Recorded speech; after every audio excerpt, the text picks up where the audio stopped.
Aujourd'hui, je reçois Paul qui est membre de l'écosystème Henley Academy depuis maintenant plusieurs années. Il a une très belle agence dans laquelle il est seul et il fait entre 6 et 12 000 euros par mois en ayant quand même beaucoup de temps pour lui et une très bonne marge. Donc tous ces éléments sont extrêmement intéressants. Alors j'ai décidé de décortiquer son business et il nous a expliqué comment il trouve ses clients, comment il les livre, comment il a construit son business de façon à être minimaliste et extrêmement efficace. Donc il va nous expliquer tout ça dans cette vidéo. Il va même nous partager les erreurs qu'il a faites, les choses qu'il a tentées qui n'ont pas fonctionné, de façon à ce qu'on puisse vite éliminer les pistes qui ne fonctionnent pas pour se concentrer sur ce qui lui a rapporté le plus de résultats. Donc si vous voulez découvrir sa niche, ses méthodes de prospection et ses méthodes de livraison, eh bien c'est maintenant. Salut Paul, merci beaucoup d'être là. Salut Valentin, ça va? Ça va super et toi? Ouais, ouais, la forme, la forme. Écoute, merci d'avoir accepté mon invitation pour venir nous parler de ton agence. Je pense que tu as beaucoup à nous apporter, notamment sur tout ce qui est process. Tu as une très belle agence qui tourne bien, qui fait un bon chiffre. Tu as travaillé en profondeur sur les mécanismes internes de ton agence pour tout automatiser, optimiser. Et donc, j'aimerais que tu nous parles un peu de tout ça aujourd'hui. Est-ce que tu es chaud? Bah ouais, avec plaisir, je suis là pour ça.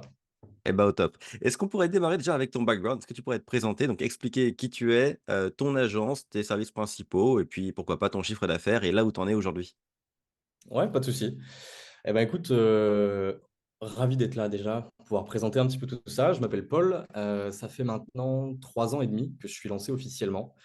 J'avais connu, l'écosystème, devenir consultant via YouTube, comme je pense, beaucoup de personnes, sur l'écosystème. Maintenant, ça va faire 2 ans que je suis spécialisé dans les entreprises du BTP. C'est une niche sur laquelle je me suis spécialisé. Ça va avoir quand même, c'est quand même un tournant dans l'agence parce que c'est aussi ce qui m'a permis de pouvoir vraiment développer et de passer un cap. Et là, maintenant, depuis 2 ans, 1 an et demi, 2 ans, je tourne aux alentours de entre 6 et 10, 11 000 euros de chiffre d'affaires mensuel, OK seul. et donc ouais, voilà, seul, donc tu as pas d'équipe, tu me disais Ouais. quelques freelances pour t'aider quand tu as, «envie de te débarrasser d'une tâche» entre guillemets? Ouais, ouais, j'ai deux trois trucs sur lesquels je suis pas, très performant, je perds beaucoup de temps et donc du coup, je préfère, mettre des gens beaucoup plus à même de faire les choses que moi, quoi. Je te pose une petite question financière très rapidement. On me demande souvent quelle est la réelle marge d'une agence pour quelqu'un qui est seul et qui, maîtrise bien ses finances. Toi, je sais que tu es très carré donc sur les process, mais du coup, ça s'étale aussi à tes finances, à ta compta. À ton avis, quand on est seul et qu'on bosse bien, qu'on fait 6 à 12 000 par mois, globalement, quel pourcentage de marge on peut retirer de ce genre de chiffre d'affaires? Bon, je pense un bon quand on est seul, 70. Moi, j'ai une marge un petit peu plus faible parce que j'ai certaines choses que je vais déléguer, mais je dirais au moins entre 50 et 70, ouais. OK, donc on est d'accord que même sur un chiffre d'affaires sur un chiffre d'affaires, on est capable de garder déjà un bon montant pour ça parce que, quand on Ouais. lit les commentaires que je vois sur YouTube, il faut croire qu'en France, il te reste 20 à la fin quand tu gagnes 10 000, tu peux à peu près te retirer un SMIC. On est d'accord que déjà seul, tu arrives à très bien vivre de ton agence? Ah oui, bah, très bien, ouais, ouais. Ça a changé, le moment où j'ai passé certains caps de chiffre d'affaires, clairement le mode de vie a changé. OK. Oh, Je vais pas vraiment mentir. cool. Vraiment très cool. Écoute, honnêtement, j'avais, oublié que tu étais niché dans le BTP, c'est vrai que c'est une grosse particularité de ton agence. Est-ce que tu pourrais nous donner les 3 clés, les 3 éléments qui, selon toi, font que tu as réussi à amener ton agence à ce palier de chiffre d'affaires? Donc entre 6 et 12 000 selon les mois, on va dire une moyenne de 8 000 environ. Quels sont Ouais. les 3 éléments, selon toi, qui t'ont permis d'arriver à ce chiffre d'affaires? Mmh, je dirais le premier déjà la résilience, parce que c'est pas facile. Au début, on a un peu l'euphorie et puis, on se rend vite compte que l'euphorie et la motivation, c'est des choses qui sont passagères et en fait, à un moment donné, il va falloir remplacer la motivation par la discipline et par, le fait de pas abandonner. Parce que j'ai eu des moments un peu beaucoup plus compliqués forcément que les moments que je peux avoir maintenant, même si les problèmes sont simplement différents.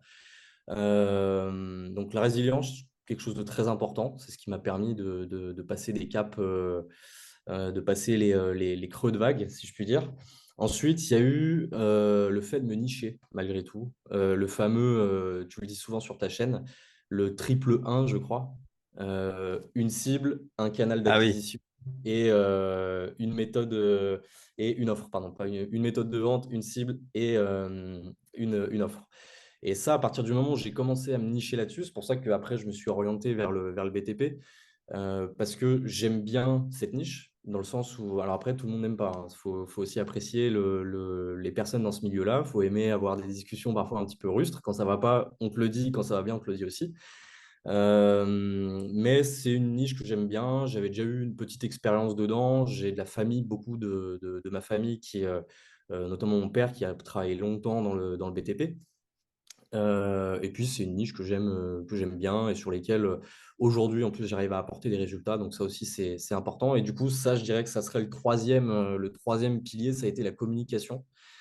Mmh. Communication avec les clients, beaucoup, parce que malgré tout, on a un business. En tout cas, moi, mon business model, ça reste un business model de rétention. L'idée, c'est qu'on signe un client, c'est bien, mais il faut pouvoir le garder aussi 3 mois, 6 mois, un an. Et je pense que ça passe beaucoup par de la communication, parce que même quand on a des périodes où en fait ça va, des fois, je vais être honnête, hein, il y a des clients avec qui ça n'a pas fonctionné, où on a lancé des choses, ça marche moins bien. Il y a des périodes dans l'année où ça peut moins bien marcher. Mais l'idée, c'est de toujours, selon moi, crever l'abcès, de communiquer, de dire les choses, de faire comprendre aux clients que quand il y a des problèmes, on est là aussi pour les régler et que c'est un peu notre rôle. C'est pas d'être là juste quand ça va bien. C'est qu'à un moment donné, c'est aussi de gérer les moments où le bateau va être un petit peu secoué de droite à gauche. Et ce que je pense, en tout cas, ce que le client a besoin à ce moment-là, c'est quelqu'un qui tient la barre, qui va dire, bah voilà, là ça marche pas, je vais tâcher de trouver des solutions, je vais tester des choses, fais-moi confiance, je vais essayer des méthodologies, des choses que j'ai pu essayer avec d'autres clients, je vais essayer de les réitérer chez toi, des choses qu'on n'a peut-être pas encore vues, mais que j'ai pu voir passer sur d'autres concurrents ou autres, on va essayer. Alors, l'idée, c'est de toujours communiquer et d'être le plus transparent possible aussi. Je pense que ça m'a beaucoup aidé et ça m'a permis de garder, en tout cas, la grande majorité des clients avec qui j'ai pu démarrer des collaborations long terme. J'ai eu des clients en one shot, mais l'idée, c'est quand même de travailler avec du long terme avec les clients, quoi. Et comment tu réagis, et qu'est-ce que tu fais concrètement pour préserver ton client quand, par exemple, tu as une campagne de pub qui commence à moins tourner, voire même qui n'est pas rentable pendant 1 mois, 2 mois? Comment tu réagis à ça quand tu arrives plus à apporter de résultats à un client? Bah, déjà, déjà, de toute façon, j'ai des coups de téléphone assez réguliers avec mes clients. Il faut se dire aussi qu'en général, quand ça tourne pas, c'est là où on va avoir des coups de téléphone des clients. Quand ça tourne, ils ne nous appellent pas. Souvent, quand ça tourne, on peut rester 6 mois sans se dire un mot, même si ce n'est pas l'objectif, c'est bien de prendre des nouvelles de temps en temps. Mais je dirais qu'à ce moment-là, de toute façon, le mieux quand il y a des choses qui ne fonctionnent pas, c'est de crever l'abcès direct, de dire voilà, cette méthodologie ne fonctionne pas, j'ai réfléchi à ça, est-ce que tu veux qu'on teste? Donc tu vas parce que c'est une question que je reçois très souvent, c'est qu'est-ce qui se passe quand on n'y arrive pas? Est-ce qu'on doit rembourser? Est-ce qu'on s'enfuit? Est-ce qu'on fait le mort? On Je me vais demande toujours, toi, rembourser un peu de temps. tu vas vers ton client et qu'est-ce que tu Ouais. lui proposes? De nouvelles méthodologies, de nouvelles campagnes? Tu lui proposes d'arrêter? Comment tu réagis, par exemple, spécifiquement à une campagne de pub qui ne rapporte pas d'argent à ton client? Bah, si je vois pas, on va prendre l'exemple par exemple sur Facebook. On a testé un angle marketing. D'ailleurs, j'ai un client avec qui c'est le cas, hein, en ce moment. On a testé un angle marketing. L'angle marketing n'a pas fonctionné. Je reviens vers lui. Je lui dis voilà, je travaille sur des nouvelles créatives, des nouveaux textes. Je te renvoie ça dès que c'est préparé. Tu me fais un retour. On lance le tout, on teste, on voit ce que ça donne. Si encore une fois ça fonctionne pas, et ben écoute, je vais retester peut-être quelque chose de nouveau. Ou alors, je vais te proposer peut-être de changer de canal d'acquisition. Peut-être que Facebook, ça ne fonctionne pas, qu'on a beaucoup de hors-zone. C'est notamment une des raisons, un des clients, un des problèmes qu'on a justement avec un de mes clients, c'est qu'on a beaucoup de hors-zone. Et donc, moi, de mon côté, j'ai testé des ciblages, j'ai testé des choses, des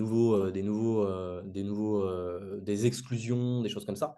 Et l'idée, peut-être, c'est de se dire, bah, avec Facebook, on arrive à avoir du volume, mais finalement, on a beaucoup de hors-zone, donc c'est pas très intéressant. Peut-être que Google peut être intéressant de se positionner dessus, dans le sens où je trouve que la capacité de ciblage géographique de Google est plus intéressante que Facebook. On a peut-être moins de OK. volume, mais on cible, je trouve, mieux à ce niveau-là. Donc c'est des choses qu'on peut tester aussi. Donc 3 étapes. La première du coup, c'est d'analyser d'où vient la problématique, quelle est la Mhm. problématique précise. La deuxième, c'est de la communiquer au client pour que le client comprenne ce qui se passe lui aussi, que tout soit fait en transparence. Et la troisième, c'est de trouver une alternative qui peut venir répondre à la problématique pour que ça continue et que le client reste satisfait. C'est bien Ouais, résumé? ouais. Eh ben, au top, merci. Alors, tu as évoqué, donc ta niche notamment liée au ce que j'appelle le lancement minimaliste. Donc de choisir une seule stratégie d'acquisition clientèle, une seule cible, une seule méthodologie de livraison également. Hem, donc le BTP, tu l'as expliqué ton choix par rapport à ton affinité avec le secteur. Mais Mhm. quelle stratégie d'acquisition clientèle tu as choisi pour, ton business model minimaliste? Qu'est-ce que tu as décidé de faire pour trouver tes clients? Tu veux dire en prospection? Ouais. Ouais, alors j'ai testé beaucoup de choses. J'ai testé beaucoup de choses.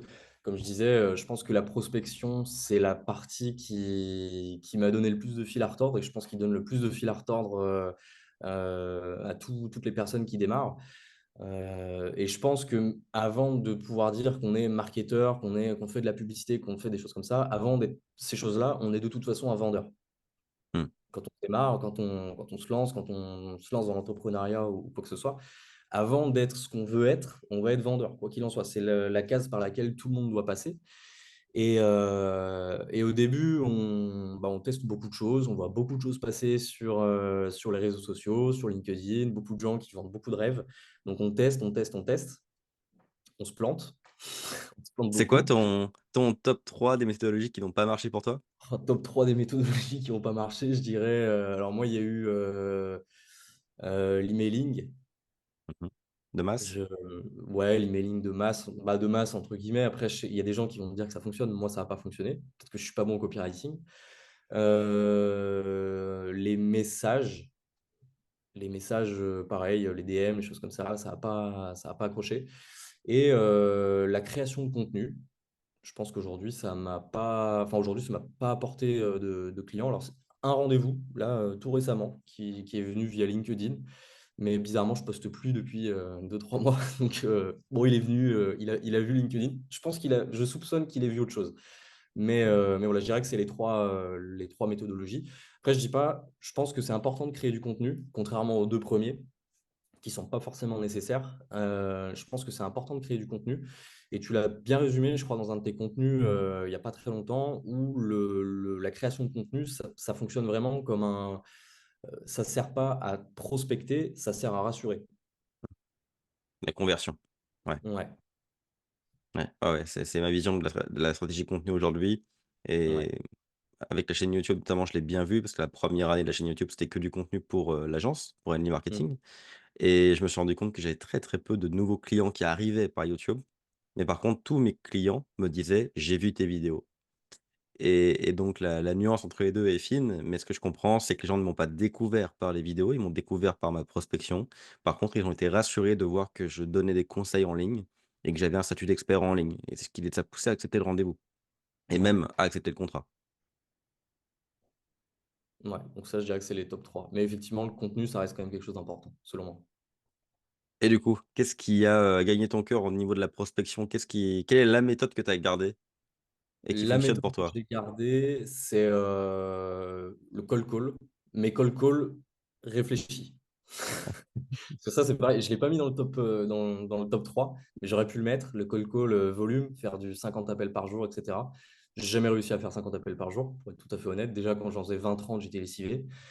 Mais le cold call ciblé, vraiment ciblé, dans le sens où déjà, je lead sourçais, mais les entreprises que je souhaite contacter, je les lead sourçais de manière réfléchie. C'est-à-dire que je ne vais pas cibler une boîte qui ne fait pas de pub. Je vais cibler tous les clients avec qui j'ai commencé à travailler. C'est des entreprises qui font déjà de la publicité ou qui ont déjà essayé d'en faire et que ça a pas fonctionné. Donc, je cible des gens qui font déjà de la pub. Ça m'évite déjà toute la partie éducation parce que c'est des gens qui connaissent. Donc, j'ai pas à leur expliquer. Et puis de cibler des entreprises qui ont du budget, des entreprises qui ont une problématique. Ça fait partie aussi de tes nombreux contenus, hein, le filtre en or, je crois. C'est bien ça. Le fameux filtre en or. Enfin, selon moi, en fait, c'est des choses que je pense qu'on faisait, mais on n'avait pas encore de concept dessus. Et toi, tu as mis un mot justement sur ce concept-là. Mais l'idée, en fait, c'est le b.a-ba de la vente, c'est de cibler quelqu'un qui a un besoin, quelqu'un qui peut te payer, quelqu'un que tu peux aider et, si possible, quelqu'un avec qui tu as un bon feeling. Et donc, par rapport à tout ça, l'idée, c'est du coup, c'est pas de faire 20-30 appels par jour. Ça va plutôt être de faire ne serait-ce que 4, 5, peut-être 10 appels à la journée. Sur la semaine, peut-être de faire 20-25 approches par téléphone, sachant que tout le monde ne va pas répondre au premier appel. Donc, le premier jour, tu vas peut-être faire 5 appels, mais le lendemain, tu vas peut-être en avoir 8 parce qu'il y en a 3 qui n'ont pas répondu la veille. Donc, il faut que tu les rappelles le lendemain. C'est un peu voilà, c'est le principe de la vente aussi, hein. Le follow-up, je pense que l'argent d'ailleurs est dans les follow-up.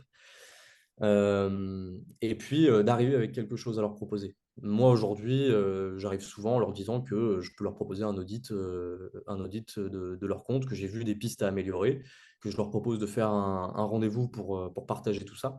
Et que s'ils le souhaitent, à la fin, moi, ils peuvent par exemple me montrer, partager leur écran avec leur publicité. Je regarde tout ça et je leur donne des pistes à améliorer et je peux leur faire un audit gratuit de leur compte, quoi. Donc, au moment où tu les appelles, tu sais à qui tu t'adresses et tu as déjà relevé s'ils faisaient de la publicité ou pas et puis Mm. tu as surtout relevé, les faiblesses de leur publicité? Ouais, les pistes d'amélioration, parce que si on dit des faiblesses, Ouais. pas trop. Ah oui. Mais ouais, les pistes d'amélioration. Ouais, mais c'est ça, hein, c'est dans l'idée, c'est ça, c'est d'arriver à identifier des choses sur lesquelles moi, je pense que je pourrais faire mieux que ce qui est fait. OK, parce que ça allait être ma question. La plupart des gens, quand ils commencent la prospection, quand ils démarrent l'acquisition clientèle, s'ils veulent vendre un site web, ils vont aller voir des entreprises qui n'ont pas de site web. S'ils veulent vendre de la pub, ils vont aller voir des boîtes qui ne font pas de pub. Moi, je suis plutôt de ton avis. 80 de nos clients, voire plus, dans nos agences, avaient déjà une agence ou un consultant en place quand on est arrivé. On les a simplement remplacés, mais il y avait déjà une sensibilité pour le web parce qu'ils étaient déjà accompagnés. Mais alors, comment tu fais pour venir remplacer quelqu'un? Qu'est-ce qui fait que tu vas aller vendre de la pub à quelqu'un qui en fait déjà? C'est que tu trouves alors tu viens de dire que tu penses que tu peux faire mieux que le précédent. Alors comment tu t'y prends concrètement pour déterminer si ce prospect mérite que le démarches ou pas? Euh, Honnêtement, quand je vois que les campagnes sont bien, j'essaie même pas d'appeler parce que je Mmh. sais qu'on va me dire, déjà, en fait, j'arrive plus ou moins maintenant avec à force de faire du lead sourcing et cetera, j'arrive plus ou moins à identifier une entreprise qui a déjà une agence et une entreprise qui en a pas. Et aussi à identifier une entreprise qui a une agence qui fait pas des trucs bien. Enfin, je vais pas donner de nom, mais on connaît très bien et il y a un bon nombre de grosses agences très connues en France qui font des choses, plus pour, voilà, qui mettent des engagements de 48 mois, on va rien dire. Mais Mmh. voilà, on les connaît.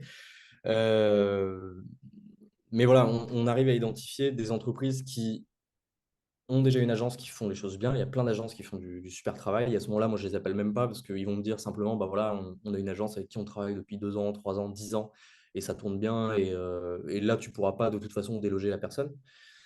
Et puis, par contre, il y a des entreprises, et je dirais que c'est la majorité des cas, où en fait, c'est eux qui tentent de faire les choses par eux-mêmes. Et c'est là où nous, on peut avoir une valeur ajoutée. C'est-à-dire qu'eux, ils tentent de faire les choses, ça leur prend du temps, ça leur coûte de l'argent parce que d'une certaine manière, vu qu'ils ne savent pas faire, ils dépensent de l'argent plus qu'ils en investissent. Et du coup, nous, on peut arriver et dire, bah, regardez, vous faites les choses, ça vous prend combien de temps par semaine? Ouais, et ben moi, je peux faire les choses pour vous, les faire mieux. Vous investissez peut-être 1 500 € par mois de budget pub. Moi, je le ferai mieux. Et en plus, bah, tout ce que vous aurez à faire, c'est faire votre travail, c'est-à-dire vendre vos solutions. Est-ce que ça vous intéresse ou pas? OK. Donc tu amènes vraiment enfin tu viens vraiment, avec une opportunité que tu as identifiée au préalable, et donc selon s'ils sont accompagnés ou non, dans tous les cas, tu vas venir leur proposer quelque chose, donc pas seulement en termes de qualité au niveau des publicités, mais aussi en termes de gain de temps. Donc tu vas pas Mhm. seulement faciliter améliorer le résultat, tu vas aussi faciliter le process avec lequel ils arrivent au résultat et ça marche bien. Ouais. Bon bah excellent, magnifique. Donc tu as ton process, donc tu as une niche, bien définie. Tu as ta méthode d'acquisition clientèle qui est bien définie. Ça nous laisse un troisième élément qui est ta méthode de livraison et je crois que c'est un élément dont tu es assez fier dans ton business? La méthode de livraison, ouais, c'est quelque chose aujourd'hui que j'essaye de. Alors, comme beaucoup d'entreprises aujourd'hui, nouvelles entreprises, Notion. Notion est mon ami. Ouais. Euh, Ça permet de. Vraiment, c'est un outil qui est incroyable, hein, parce que ce soit pour mes process de vente ou mes process de livraison, j'ai des templates en fait déjà quasiment préfaits Quand je démarre, par exemple, une nouvelle campagne avec un client, bah, j'ai un template qui me permet de référencer tous les textes que je vais écrire pour le client. Je peux ajouter tous les visuels que je vais intégrer. Alors en général, il faut toujours un petit WeTransfer parce que malheureusement, quand il peut y avoir des vidéos, des choses comme ça, c'est un peu plus lourd et Notion ne le prend pas forcément en charge. Mais l'idée, en fait, c'est d'avoir l'ensemble du contenu, la stratégie également, de montrer en fait au client, voilà, telle chose. Et en plus, on peut partager la page. C'est-à-dire qu'on peut Ok, créer, avec Notion, on peut créer en fait un lien qui se fera office de site internet. On l'envoie au client et en fait, le client n'a accès que à cette partie-là de notre Notion. Et du coup, il a accès au texte, au visuel, etc. en direct. Et moi, je peux effectuer des modifications en direct également. Lui, il peut mettre des commentaires, il peut ci, il peut ça. Voilà, je pense que non seulement ça rassure le client, mais moi aussi, de mon côté, ça me fait gagner beaucoup de temps. Et ça me permet de gagner aussi en rentabilité. Et puis, rentabilité d'une certaine manière financière, mais surtout temporelle. J'ai pas envie de passer mon temps à faire, à rédiger des textes et des trucs comme ça. Je pense que voilà, l'idée, c'est d'être le plus efficace possible et de pouvoir aussi se libérer du temps, pas uniquement gagner de l'argent. Moi, aujourd'hui, c'est quelque chose qui est important, c'est aussi de me libérer du temps, quoi. ok. Donc tes 6 à 12 000 par mois, tu les fais dans un temps raisonnable à tes yeux qui te permet de profiter à côté de ton temps libre, tu as des loisirs, ce genre de choses, et tu as du temps Ouais, pour en profiter. Ok, parce que c'est un ouais, point important, parce que bon, faire 10 ou 12 000 par mois, c'est une chose. Le faire en ayant le temps d'en profiter et de les réinvestir dans des loisirs et dans sa vie, c'est autre chose. Donc bon ouais, point. Et donc ce qui te permet d'avoir du temps, c'est tes process. Donc si je comprends, tu as Notion qui est un peu l'outil principal de ta boîte. Tous tes ouais. process passent par Notion?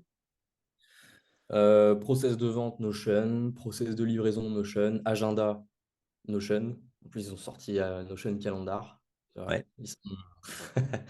donc que tu peux connecter avec Google Calendar. Non, vraiment, l'outil, il est vraiment bien. Et il n'y a pas besoin de faire des choses incroyables. Enfin, je veux dire, rester simple. Selon moi, je dirais que c'est aussi un des points clés, c'est rester simple. Dès que j'ai essayé de compliquer les choses, ça a été une cata. Tu vois, moi, je travaille toujours. Chaque jour, j'ai certes mon agenda Notion, mais j'écris aussi les tâches que je dois faire dans la journée sur mon cahier. Et puis, j'aime bien barrer. Mmh. Ça fait partie je sais pas, je pense que c'est psychologique, mais ça fait partie des choses que j'aime bien. Et voilà, je pense que ouais, le tout, c'est d'avoir des choses simples, non seulement pour nous, encore plus pour nos clients. OK, et quels sont les process, à ton avis, en interne dans ton agence qui te font gagner le plus de temps et que, selon toi, toutes les agences devraient mettre en place? Mmh. Ouais, la vente. En vrai, vente, d'avoir des templates d'email pour les relances, des choses comme ça. Ça m'a beaucoup aidé. Ça m'évite. Alors maintenant, j'en fais moins parce que je fais moins de prospection aussi. J'ai moins besoin d'en faire. Donc, j'avoue que je laisse un petit peu ça de côté pour le moment. Mais dès que je reprends de temps en temps, je me refais des petites sessions de prospection pour réalimenter un petit peu le pipeline. Je pense que c'est important d'avoir un process de relance, de se dire, bah voilà, au bout de 3 appels, si j'ai toujours pas de réponse et que j'ai que le standard, bah déjà dès le premier appel, si on arrive à avoir le standard, il faut déjà essayer de choper l'adresse mail, le numéro de téléphone perso, le ci, le ça. Faut toujours essayer chaque appel doit essayer de déboucher sur une réussite, entre guillemets, soit récupérer une adresse mail, soit récupérer un moment dans lequel on va pouvoir appeler la personne. Il faut jamais, si un appel il se termine par bon, bah, désolé, rappelez semaine prochaine, c'est du temps de perdu. Donc, Mmh. l'idée, c'est de toujours avoir des process. Donc, ça, là, on sort un petit peu de Notion, mais dans le process, c'est toujours de se dire, bah voilà, par exemple, j'ai fait 2 appels. La prochaine relance, je fais un email. J'ai des emails déjà quasiment pré-écrits.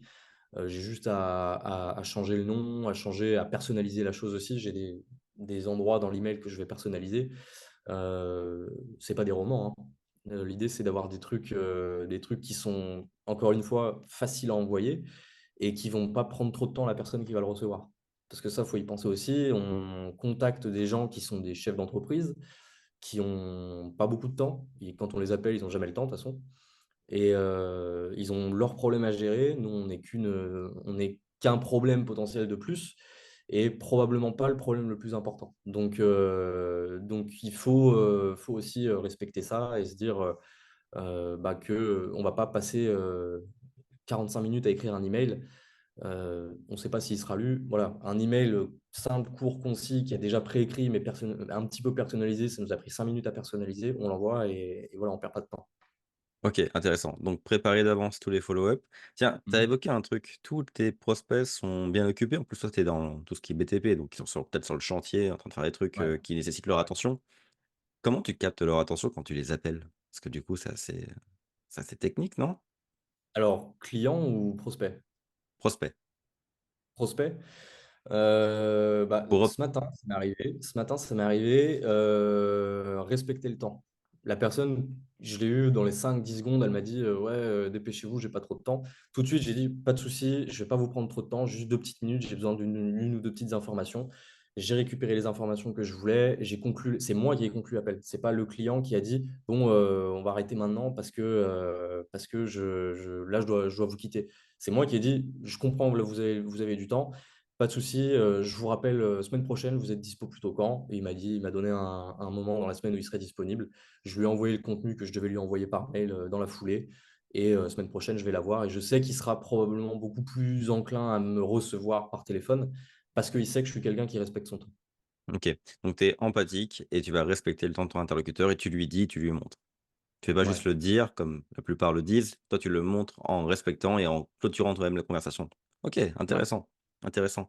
Et alors, tu as évoqué donc les process qui sont au cœur, bon, bah, de la réussite de ton agence. La vente aussi, la maîtrise de la vente, le fait de te concentrer sur certains, leviers bien précis pour aller chercher tes résultats. Alors, je te pose la question inverse. Selon toi, quelles sont les principales erreurs que font les freelances et les agences qui les empêchent d'avoir des résultats? Euh, un truc que j'ai fait aussi, et que je pense que tout le monde a fait, procrastination intelligente. Ah, je vais faire mon site internet. J'ai jamais eu un seul client via mon site.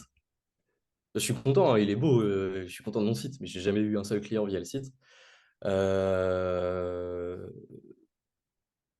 faire la Et le poule aussi, c'est-à-dire, voir à droite, tiens, là, il y a un nouveau truc. Ah, je vais voir à gauche, en fait, là, il y a un autre mec qui parle de ça. Ah, il y a celui qui parle de ci, lui qui parle de ça. Non, si tu as pas fait quelque chose pendant 2, 3, 4 semaines, tu changes pas. Tu testes. Faut que tu puisses avoir une, ça, c'est peut-être mon côté un peu cartésien, scientifique, parce que j'ai fait des études de sciences pendant 2, 3 ans. Mais j'ai toujours été quelqu'un d'assez logique et mathématique. Et selon moi, si tu n'as pas un échantillon suffisamment représentatif pour tirer une conclusion de ce que tu as fait, si tu as appelé 10 personnes, ce n'est pas représentatif. Si tu as appelé 50, 100, 200 personnes, là, on commence à discuter. mmh, Mais de tester quelque chose, analyser les résultats. Si pas de résultats, on change. Et si on a des résultats, itérer et essayer de continuer à faire progresser, à processer la chose, de se dire, bah, tiens, cette méthodologie, elle m'a permis d'atteindre tel résultat, je suis satisfait de ce résultat, je vais processer le principe et je vais faire en sorte de réitérer en fait la même chose. D'ailleurs, on ne va pas réinventer la roue, hein, la roue, elle fonctionne. Donc, une fois qu'on a une roue, on ne va pas essayer de faire un autre truc, quoi. c'est intéressant parce que tu as une vision très rationnelle, très scientifique des choses et c'est vrai que, bah, quand on se lance, on est très émotionnel face à tout ça. Ce qui fait qu'on va aller voir à droite à gauche, généralement, c'est la déception d'une approche ratée, c'est le fait que, je sais pas, on appelle quelqu'un qui nous reçoit très mal, qui nous parle un peu mal, bon, émotionnellement, au niveau de l'ego, ça tape fort, on décide de ne plus jamais faire de prospection à froid téléphonique et on passe sur autre chose.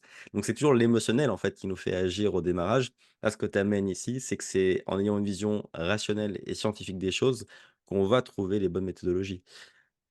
Alors, c'est intéressant. Est-ce que tu pourrais nous donner, selon toi, tu as évoqué pour les appels, au moins 50, 100, 200 tentatives avant de prendre, de faire une conclusion.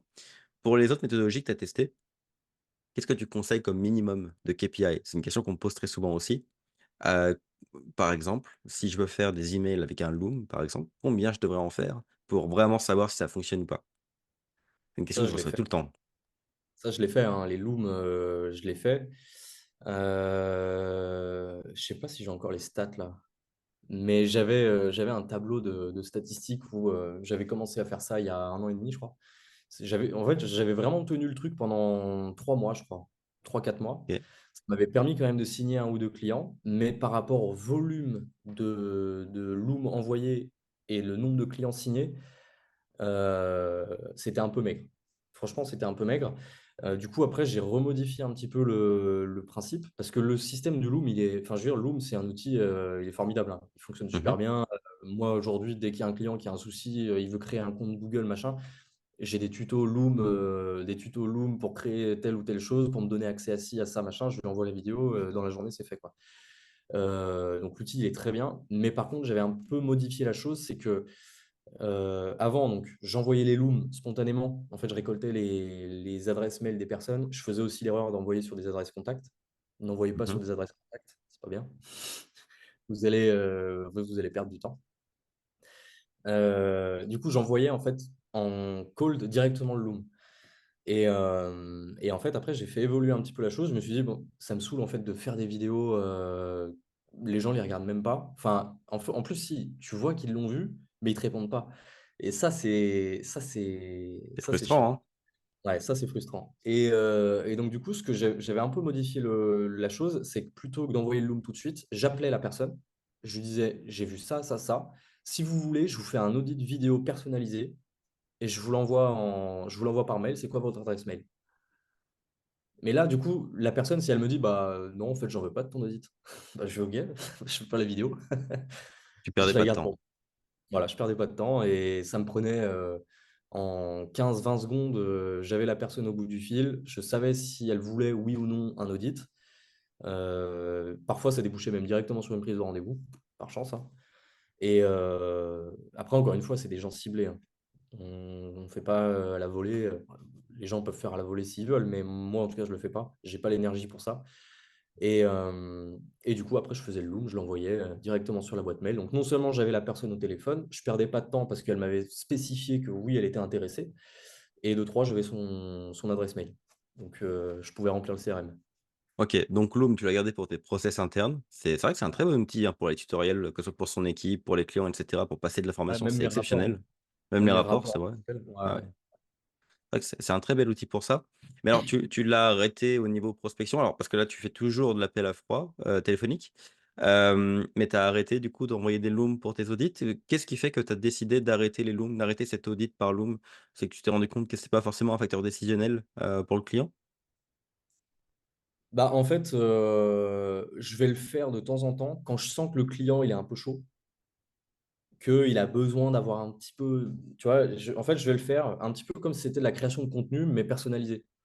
Mhm. C'est-à-dire, il y a des fois, il y a des clients, ou, enfin des clients, des prospects, tu sens que, ils pourraient être intéressés par un rendez-vous, mais ils ne te connaissent pas, ils ne savent pas qui t'es, ils n'ont pas fait de recherche sur toi, ils ne vont pas le faire parce qu'ils n'ont pas le temps, encore une fois.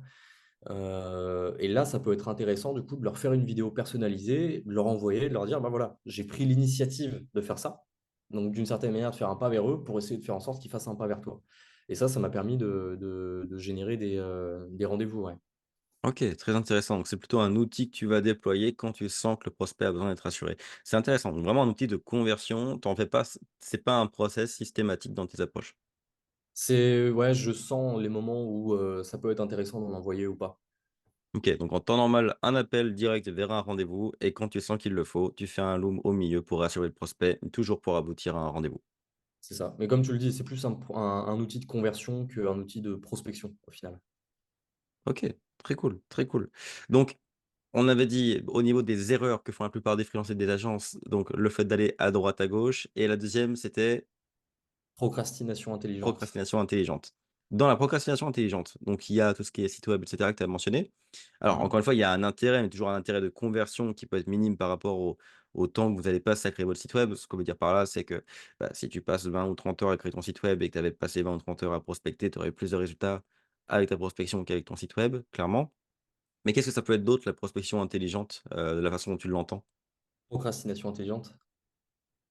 Ouais, qu'est-ce Euh, que ça peut être quoi d'autre? Parce que la création du site web, je comprends. Est-ce que tu as d'autres exemples de ce que les gens peuvent faire qui fait qu'en fait ils procrastinent intelligemment, mais sans même s'en rendre compte? Parce que c'est un peu le truc avec la procrastination intelligente, c'est qu'on ne se rend pas compte qu'on procrastine. On a l'impression de faire quelque chose d'utile. Même moi encore aujourd'hui, ça m'arrive, hein, de temps en temps. Je vais être 100% honnête. Et des fois, on fait des trucs, puis après avoir fait le truc, on se dit, est-ce que j'ai avancé sur mon... Enfin, est-ce que cette action-là m'a réellement permis de gagner de l'argent ou d'améliorer une stratégie pour un client ou de faire avancer le business réellement? Est-ce que j'aurais pas pu passer ces 1 heure ou 2 heures à faire quelque chose qui est plus intéressant pour mon business? Donc, je pense que c'est toutes les actions qu'on va... En fait, la procrastination intelligente, elle intervient quand on a une action qu'on doit faire qui est importante et qu'en fait, on arrive et on se dit, ah mais non, je vais faire ça d'abord. Alors qu'on sait que la vraie action, je sais pas, là je vois un petit... Mais on sait que la vraie action qu'on doit faire, elle est là.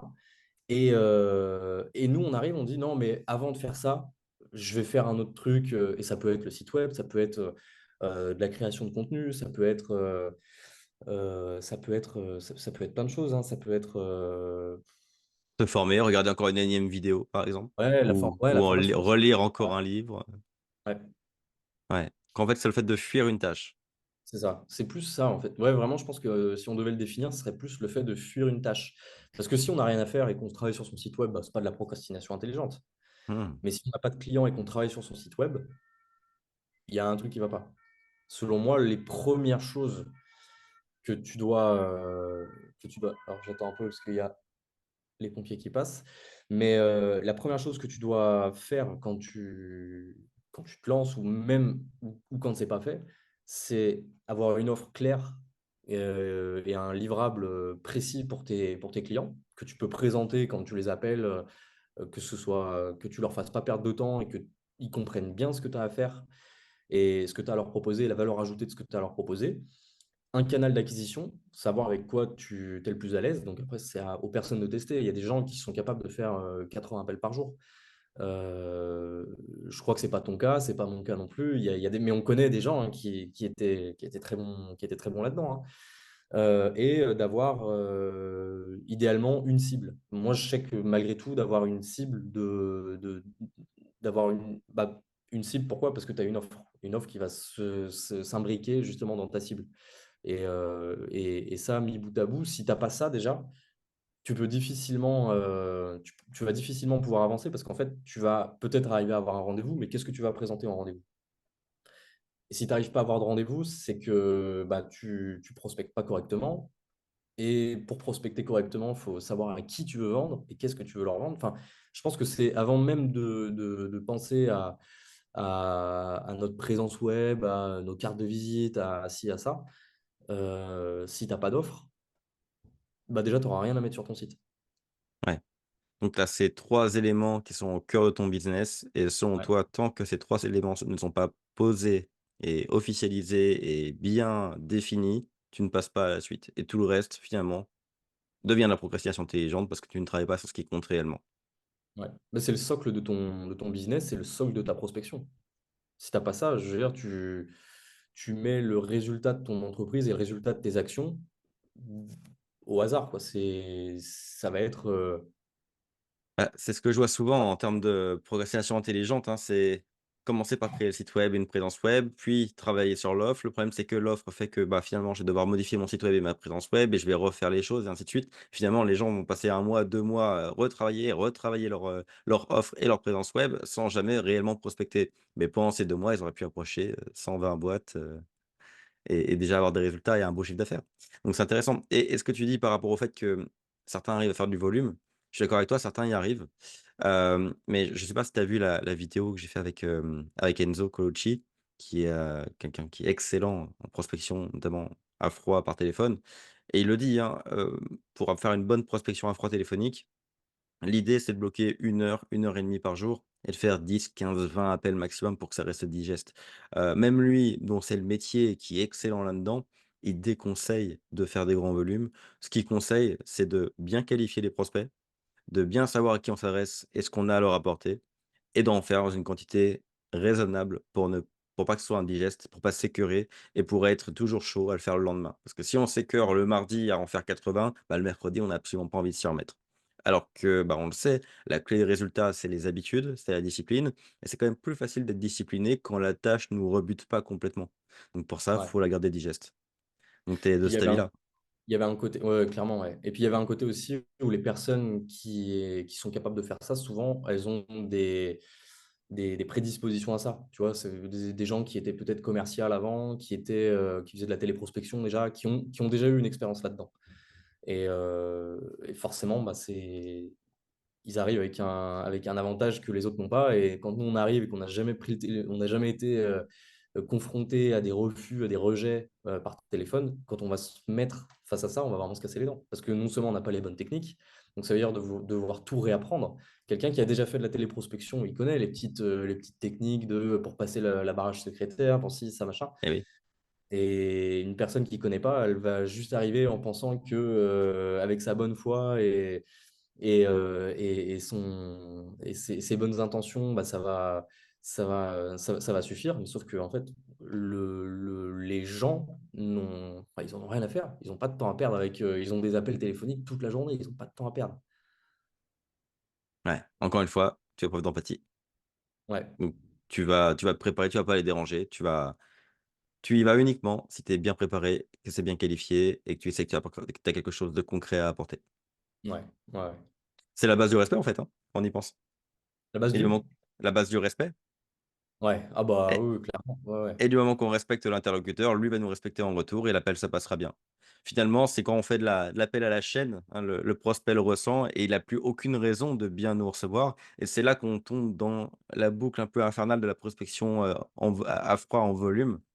C'est que même que ce soit la quantité ou même la qualité de l'appel se dégrade et forcément, bah, les résultats ne sont pas au rendez-vous. Alors que paradoxalement, on peut en faire moins, de meilleure qualité et avoir plus de résultats. Très cool. Dis-moi, pour le mot de la fin, est-ce que tu aurais une lecture à recommander aux freelances et aux agences qui regardent cette vidéo? Une lecture qui a Euh, peut-être, ouais, ouais, ouais, ouais, clairement. Tiens, d'ailleurs, le bouquin, il est là. Et je pense que ça rejoint pas mal tout ce qu'on s'est dit là. Et je pense que c'est un bouquin que tout le monde devrait lire.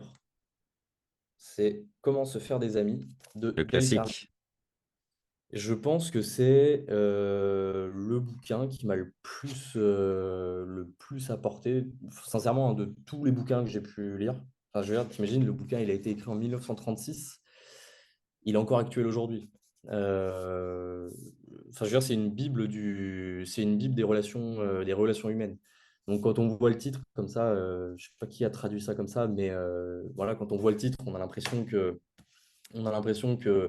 c'est un bouquin pour les asociaux, mais pas du tout. C'est une bible des relations humaines. Et en fait, il va t'aider dans tes relations, dans ta vie de tous les jours. C'est-à-dire avec tes clients, parce que les relations humaines, elles sont partout. Elles sont avec tes clients, en prospection, en rendez-vous, en relation client, avec ta copine, avec ta famille, avec tes amis, tout le temps, avec la boulangère, avec tout le temps, tout le temps, tout le temps.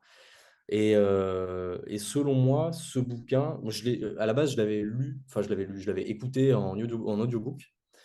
Et j'avais pris des notes. J'ai un fichier notes où dès que j'écoutais, dès qu'il y avait un chapitre qui était intéressant, enfin sur chaque chapitre, d'ailleurs, il y a toujours un truc d'intéressant. À chaque fois, je notais une ou deux phrases qui me marquaient de chaque chapitre.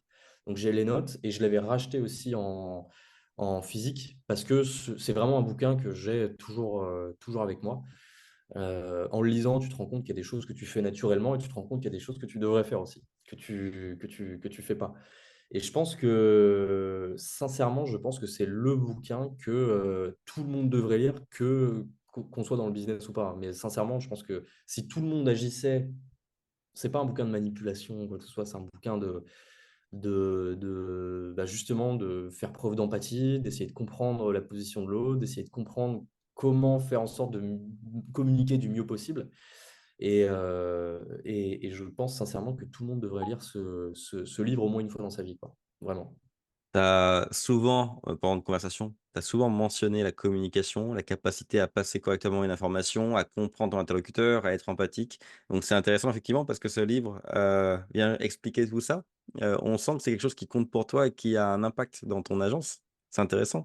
On a souvent l'impression que le business, c'est d'être un requin, c'est de faire un bras de fer avec ses clients, c'est d'avoir des punchlines qui vont convaincre les gens et cetera. Alors qu'en fait, quand on t'écoute, au Ça, c'est contraire, un c'est petit plutôt peu, ouais, ça, c'est un petit peu le revers de la médaille du film Le Loup de Wall Street, je pense. Il y a beaucoup de gens qui ont ouais, été, aussi, hein, moi le premier, hein, j'ai été un peu j'ai été un peu biaisé par ce film au début. Quand tu te lances, tu te dis, je vais faire comme Jordan Belfort, je vais passer des coups de fil. Déjà, première chose, c'était dans les années 90. Deuxième chose, c'était un escroc. Et puis, un petit peu comme dans tout, il y a un Mbappé et lui, c'était le Mbappé de la vente, tu vois. Hmm. Et je pense que on part pas avec les mêmes, encore une fois, on part pas avec les mêmes prédispositions. Il y a plein de choses qui sont différentes. Et puis, et aujourd'hui, je pense sincèrement que le business, c'est avant tout un échange de valeurs, une valeur financière d'un côté, une valeur, que ce soit un service, un produit, quelque chose de l'autre, et que la confiance et la communication, que ce soit d'ailleurs dans le business ou n'importe où, mais c'est primordial. Selon moi, c'est quelque chose de primordial, de très sous-coté par rapport à, on entend beaucoup de techniques, de ci, de ça, mais je pense que déjà, si, avant d'essayer de trouver des techniques, apprendre déjà à communiquer et à bien communiquer, que ce soit dans le bon timing, que ce soit donner les bonnes informations, de pas quand il y a des choses qui vont pas, de les dire aussi, d'essayer d'être le plus transparent possible dans dans toute notre manière de communiquer et d'être le plus clair possible, quoi. Ouais.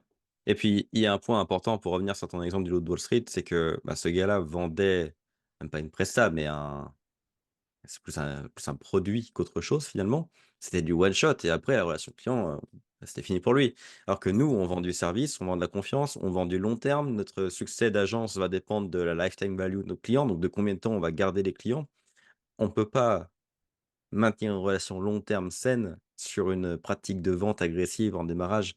Donc vendre, c'est une chose, garder le client, c'est autre chose. On se rend compte que le respect, la relation, la qualité de la relation, la communication, ce sont les éléments qui vont prolonger la durée de vie du client dans l'agence. Donc autant que dès le process de vente, on ressent déjà ces valeurs-là et c'est vrai que finalement, ça va faciliter le closing d'une part, contrairement à ce qu'on pourrait penser, mais ça va aussi faciliter toute la suite et donc bah, à terme, le client va rapporter beaucoup plus à l'entreprise.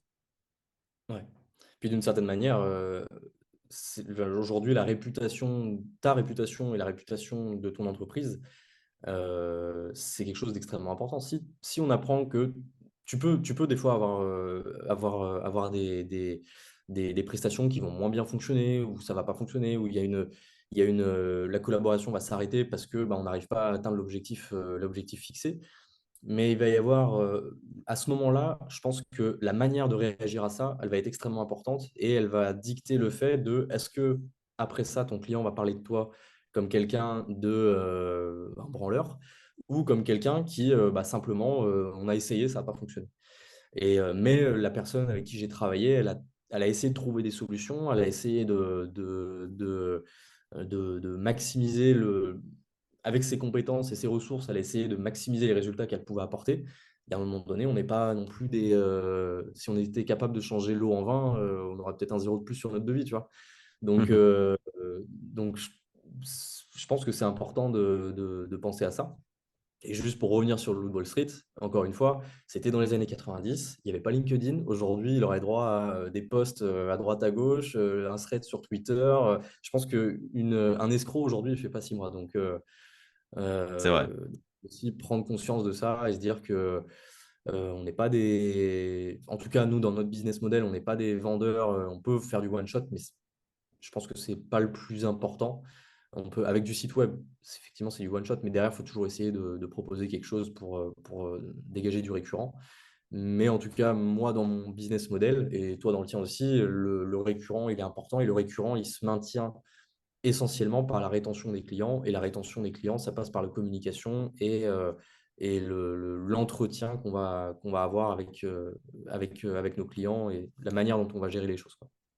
Ouais, exactement. Écoute, excellent. Merci beaucoup Arrive à pour tout toi. ça, pour tous ces conseils, pour ton point de vue sur le business et sur le monde de l'agence. C'est super pertinent. J'ai beaucoup aimé la façon dont tu as implémenté le business, minimaliste. C'est Mhm. agréable, c'est rafraîchissant de voir ça. Écoute, merci beaucoup.